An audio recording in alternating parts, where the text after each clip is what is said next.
Estado de São Paulo.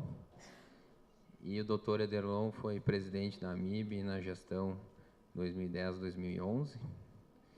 E ele vai fazer a sua exposição aí sobre o que há de novo no nova campanha de sobrevivência da Sepsis, Sepsis Survive Campanha. Obrigado. Obrigado, Cristiano. Obrigado, Tiago. Parabéns para vocês, parabéns, Márcio. É uma satisfação para nós aí ver o sucesso do evento. Fiquei contente de saber que o próximo não vai ser daqui a 15 anos, né? Que já estamos com o próximo programado para o ano que vem. Mas, sem dúvida, eu acho que esse é um papel muito importante das regionais, o potencial que há de você divulgar e desenvolver a terapia intensiva fora dos grandes centros. Vamos falar um pouquinho aí sobre a campanha Sobrevivendo à Sepsis.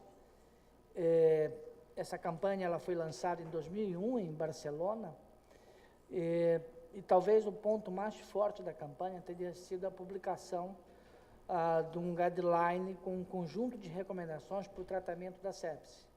Esse primeiro guideline foi publicado em 2004, depois em 2008 foi publicado uma atualização desses guidelines, e agora, em 2012, estará sendo publicada a terceira revisão aí desses guidelines. Há 10, 11 anos atrás, nós estávamos muito empolgados com várias novas evidências que surgiam para o tratamento da sepsis. E os últimos anos foram de frustrações, onde a gente não começa a ter a publicação de estudos que contradiziam as evidências de alguns anos atrás. Então, nós estamos ainda na busca de uma bala mágica, e esse é um mercado famoso que tem em Belém do Pará, que é o Vero Peso, e lá tem umas barracas que tem remédio para tudo, como vocês podem ver aí, tem garrafada para derrame, um Viagra natural, né? E eu fiquei surpreso ali de ver que tem uma garrafada para inflamação, e fiquei curioso, imaginando que isso, quem sabe, possa eventualmente funcionar para o tratamento dos nossos pacientes com choque séptico. Nessa atualização de 2012, há um motivo de grande orgulho para nós brasileiros, é a participação de 3 pessoas do Brasil, o Eliezer Silva, de São Paulo, a Flávia Machado, e eu, estamos participamos do comitê de revisão. Isso, sem dúvida, é algo que nos honrou bastante. Eu vou, nesses próximos minutos, destacar basicamente o que tem de novidades nessas recomendações em relação às anteriores. Com relação à ressuscitação inicial, o lactato começa a surgir como uma meta terapêutica na reanimação, a normalização do lactato. Como vocês bem lembram, até o último guideline, as recomendações de reanimação estavam todas baseadas no estudo do Rivers, e a meta, basicamente, era uma saturação venosa central de oxigênio acima de 70%, e nesse novo guideline, o lactato como alvo terapêutico começa a surgir. Uma outra questão muito importante, que também é uma novidade, é que se tem dado uma ênfase para a importância de que você implemente na sua instituição uma estratégia para identificar cada vez mais precocemente o paciente com choque séptico. O Glauco, que está participando aqui do evento, tem um exemplo muito significativo de melhoria de resultado quando implementou um protocolo desse tipo na sua instituição em Joinville. Ao longo desses anos, o Survive Sepsis Campaign tem coletado informações de vários países, e no Brasil, quem tem feito essa coleta de dados é o ILAS, o Instituto Latino-Americano de Sepsis, que é presidido pela doutora Flávia Machado. E o que tem sido demonstrado é que, à medida que aumenta a aderência aos protocolos de ressuscitação e de manejo da sepsis, tem se observado também ao longo do tempo uma queda na mortalidade. Então, isso, de alguma forma, demonstra que essa estratégia de bundles ou de grupo de intervenções parece funcionar no combate a essa doença. Está sendo publicado agora uma nova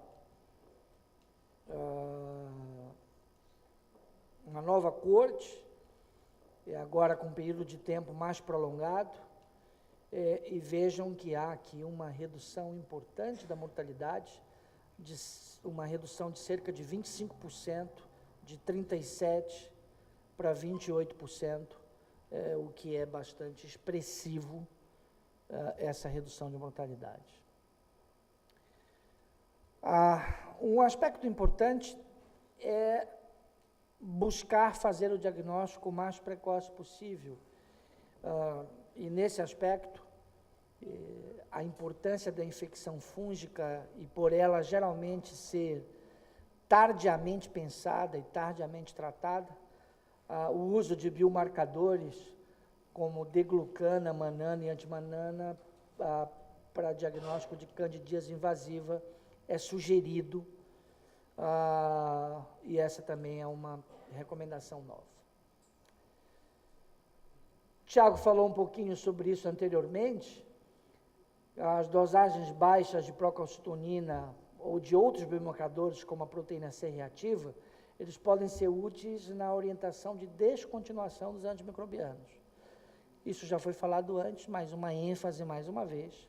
Nós não devemos utilizar esses biomarcadores para o diagnóstico de infecção, mas eles parecem ter utilidade, sim, para orientar a utilização deles por tempo menos prolongado. Os pacientes neutropênicos, sugere-se aí terapia combinada, ou também naqueles pacientes que têm infecções por acineta ou pseudomonas. Os pacientes que tenham choque séptico e insuficiência respiratória, eu tenho que me preparar para, além de uma antibiótico terapia de largo espectro, com beta-lactâmico e aqui aminoglicosídeos, isso é principalmente os americanos, eu devo também me preocupar na combinação para tratar pneumococo, e aí a combinação é um beta-lactâmico com um macrolídeo. Ou seja, nos pacientes graves, nos pacientes com choque séptico, o tratamento de infecções pulmonares nunca deve ser feito com monoterapia e sempre com terapia combinada. E uma questão que cabe sempre lembrar é que a terapia antiviral deve ser utilizada precocemente naqueles pacientes onde haja a suspeita, onde haja a possibilidade de etiologia viral, e nós temos que estar atentos a isso, principalmente nos períodos do ano onde as epidemias são mais frequentes. Essa é uma sugestão que vale muito mais para a Europa e alguns países onde você já tem uma grande aderência a estratégias de prevenção da pneumonia associada à ventilação mecânica, que é o uso da descontaminação seletiva do trato gastrointestinal ou oral. E isso é sugerido apenas naqueles locais onde essa estratégia se mostrou efetiva. Certamente essa não é uma estratégia que se aplique de uma maneira generalizada aqui para o Brasil. Entretanto, a clorhexidina, essa sim parece ser uma estratégia importante do ponto de vista de prevenção da PAV para os pacientes dentro da terapia intensiva. Uma mudança importante aqui, pessoal. Na terapia com fluidos, agora nessa recomendação sai que a ressuscitação inicial deve ser feita com cristalóides. Vocês devem muito bem lembrar que até o guideline anterior, a recomendação era que essa terapia poderia ser feita tanto com cristalóides quanto com coloides. Uma sugestão é de que a albumina pode ser utilizada naqueles pacientes que têm hipobuminemia suspeita ou comprovada. Uma dificuldade aqui ainda é definir qual é esse nível de albumina que indica essa necessidade. Isso tem se baseado principalmente em algumas meta-análises que sugerem benefícios da albumina para os pacientes com choque séptico. Por outro lado, os amidos de alto peso molecular e com um grau de substituição alto não devem ser utilizados. As evidências de que eles aumentam o risco aí de lesão renal, de necessidade de diálise. E estudos mais recentes têm sugerido esse problema também para amidos de peso molecular mais baixo do que 200. Não esquecendo aí que a ressuscitação inicial deve ser feita com pelo menos 30 ml por quilo nas primeiras 4 a 6 horas, e os desafios molêmicos eles devem ser aplicados desde que haja melhor hemodinâmica, e isso pode ser feito tanto com base em parâmetros dinâmicos como com parâmetros estáticos. Isso também é uma mudança, porque até então a PVC era a nossa orientação para isso. Uma outra mudança importante aqui é que a noradrenalina passa a ser a droga de primeira escolha para o tratamento quando o paciente necessita de vasopressor. Anteriormente, a recomendação era tanto noradrenalina como DOPA, e por conta do estudo do Daniel Debaquer, publicado 2 anos atrás no New England, que mostrou que apesar de não haver diferença de mortalidade com as duas drogas, os efeitos adversos eram muito mais importantes com a dopamina. Entretanto, a dopamina pode ainda ser utilizada naqueles pacientes que tenham baixo risco de arritmia e que tenham débito cardíaco ou frequência cardíaca baixas.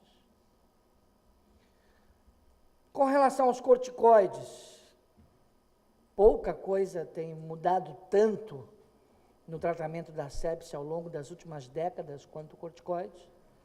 E a recomendação atual é de não utilizar naqueles pacientes em que eu consigo estabilizá-lo apenas com volume e vasopressor. Naqueles pacientes em que o choque for considerado refratário, nesses eu posso usar. Mas aí aqui uma questão importante que mudou. A dose recomendada anteriormente era de 200 a 300 miligramas por dia. E agora, com ênfase para a dose de 200 miligramas, ou seja, chamando a atenção que você deve selecionar muito bem os pacientes que for usar corticoides e quando for usar de fato doses bem baixas.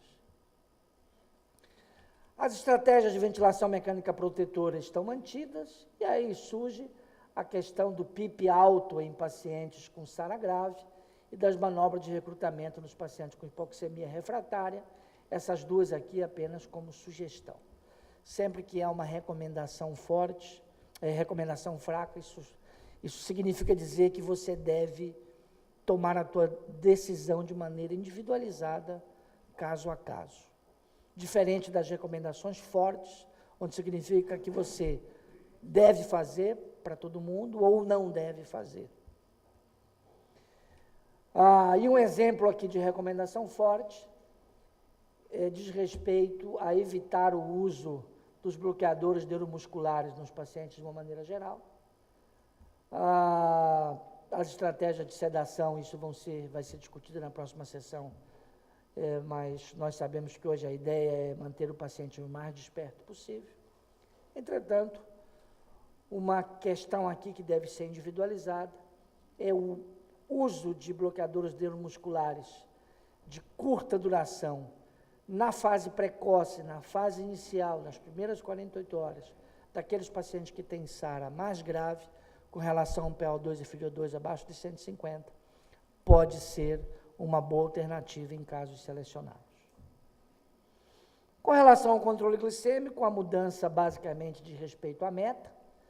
Por conta do NICE Sugar aqui, essa meta é 180. E nisso aqui, quem tem acompanhando, a gente já saiu dos 110 lá de 2001 por conta do estudo da Greta Vandenberg. As primeiras recomendações do Survival Sepsis Campaign ficaram em 150 e agora em 180 por conta do estudo do NICE Sugar. Uma outra mudança importante diz respeito à proteína C ativada. O Power Shock foi um estudo que não demonstrou qualquer diferença entre o uso da droga versus placebo em pacientes com choque séptico, também nenhuma diferença significativa no que diz respeito a sangramento, e essa droga, por conta desse estudo, foi retirada do mercado. Portanto, o Survival Sepsis Campaign retira qualquer recomendação relacionada à proteína C ativada. Com relação à nutrição, você pode utilizar a nutrição oral ou enteral de acordo com o que o paciente tolera. Isso aqui é muito importante nos pacientes com sepse grave, de que você use muito mais uma dose baixa de nutrição, que alguns chamam de nutrição trófica, do que você alimentar agressivamente o paciente. A outra questão também, por conta aqui do estudo da Vandenberg, diz respeito à nutrição parenteral, de que ela não está indicada nos primeiros 7 dias. Nesse estudo da Greta Vandenberg, os pacientes que usaram tardiamente, depois de 7 dias de nutrição parenteral, tiveram uma melhor evolução do que aqueles em que se usou a nutrição parenteral precocemente, naqueles pacientes em que você não consegue fazer nutrição enteral. Outra questão relacionada aqui à imunonutrição, os resultados dos estudos acerca desse assunto são absolutamente contraditórios, e nesse sentido não há nenhuma recomendação no que diz respeito ao uso da nutrição como imunonutrição nos pacientes com choque séptico. Para finalizar, eu queria chamar a atenção para uma questão importante. Além dos guidelines que serão publicados agora, tem uma mudança importante também no que diz respeito aos bundles. Até a recomendação anterior, nós tínhamos o que nós chamávamos dos bundles das primeiras 6 horas, que eram os bundles da reanimação, e os bundles das primeiras 24 horas, que eram os bundles de manutenção. Para quem vem acompanhando aí as publicações, de uma maneira geral, isso aqui tudo, as evidências de benefício foram por água abaixo. E no que diz respeito à pressão de platô abaixo de 30, há uma aderência já muito boa a isso. Por esse motivo, o Survival Sepsis Campaign decidiu que, a partir de agora, extingue-se esse bando das 24 horas e se mantém apenas o bando das 6 horas, que diz respeito ao diagnóstico, ao uso precoce de antimicrobianos e à reanimação com fluidos e vasopressores.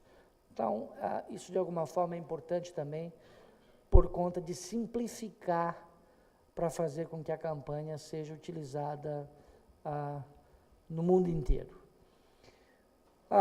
Para todos nós é muito claro a importância do tratamento da sepsis, por conta de ser uma doença com mortalidade bastante elevada, e está muito claro que quando nós estabelecemos uma estratégia mais organizada de diagnóstico e tratamento, isso contribui para a redução de mortalidade. A terapia intensiva tem evoluído bastante nos últimos anos, muito pouco baseado em novas drogas, mas bastante baseado na maneira como nós fazemos as coisas. Então, mais importante do que fazer é como fazer. E no que diz respeito à sepsis, esse tratamento organizado e estruturado parece ser importantíssimo para a redução de mortalidade. Obrigado pela atenção dos senhores.